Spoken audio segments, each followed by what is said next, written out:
اعوذ باللہ من الشیطان الرجیم، بسم اللہ الرحمن الرحیم۔ السلام علیکم ورحمۃ اللہ وبرکاتہ۔ سچی حکایت کے لیے ہمارے چینل ابراہیم امجد کو سبسکرائب کریں۔ جھرے میں ایک حافظ قرآن رہتے تھے جن کا نام ابو عمرو تھا۔ یہ لوگوں کو پڑھایا کرتے تھے۔ ایک روز ایک بے دھاڑی مونچھ کا خوبصورت لڑکا ان کے پاس آیا اور کہا، مجھے بھی قرآن پڑھائیے۔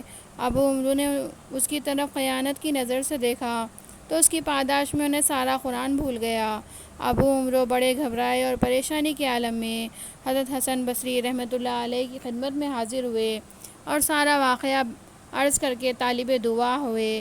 حضرت حسن بصری رحمۃ اللہ علیہ نے فرمایا کہ حج کا زمانہ قریب ہے، جا کر حج کر لو، اور جب حج کر چکو تو مسجد خیف میں جانا۔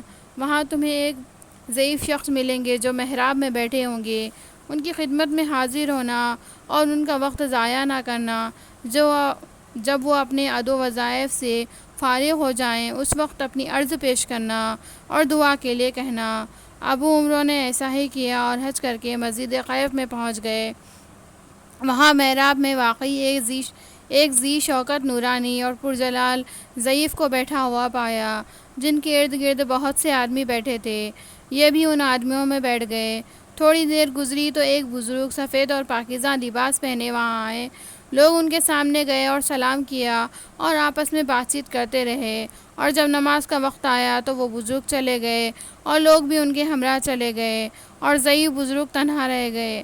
ابو عمرو آگے بڑھے اور ان کو سلام کر کے اپنا سارا واقعہ بیان کیا اور روتے ہوئے عرض کیا کہ میری فریاد کو پہنچیے اور میری چھینی ہوئی دولت حفظ قرآن مجھے واپس دلائیے۔ وہ بوڑھے شخص غمناک سے ہوئے اور پھر کنکھیوں سے آسمان کی طرف نظر کی۔ ابھی انہوں نے نظر نیچے نہ کی تھی کہ ابو عمرو کو پھر سارا قرآن پھر کشف ہو گیا۔ ابو عمرو مارے خوشی کے ان کے قدموں میں گر گئے۔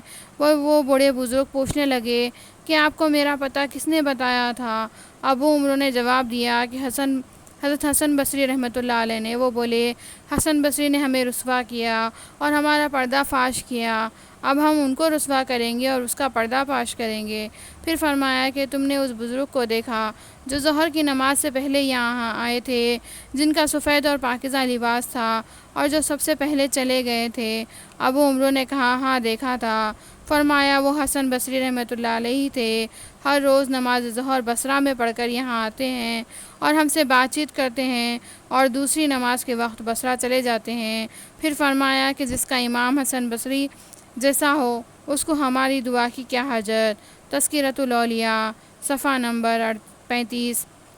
مشکل کے وقت بزرگوں کی خدمت میں حاضر ہو کر فریاد کرنے سے اور بزرگوں کی دعا سے بڑی بڑی مشکلیں حل ہو جاتی ہیں، اور یہ بھی معلوم ہوا کہ بد نگاہی سے بڑی بڑی آفتیں نازل ہو جاتی ہیں اور علم دین بھی سلب ہو جاتا ہے، اور یہ بھی معلوم ہوا کہ اللہ والے اپنے کمالات کو چھپاتے ہیں اور باوجود علو شان کے تواضع اختیار کرتے ہیں۔ انہیں اپنی بڑائی کا خیال تک نہیں آتا، بلکہ وہ دوسرے بزرگوں کو ہی بڑا سمجھتے ہیں، اور یہ بھی معلوم ہوا کہ سینکڑوں میل کی مسافت یہ اللہ والے پل بھر میں طے کرتے ہیں۔ پھر جو صدق اللہ العلی العظیم۔ وما علینا الا البلاغ۔ ہمارے چینل کو لائک، شیئر اور سبسکرائب کریں۔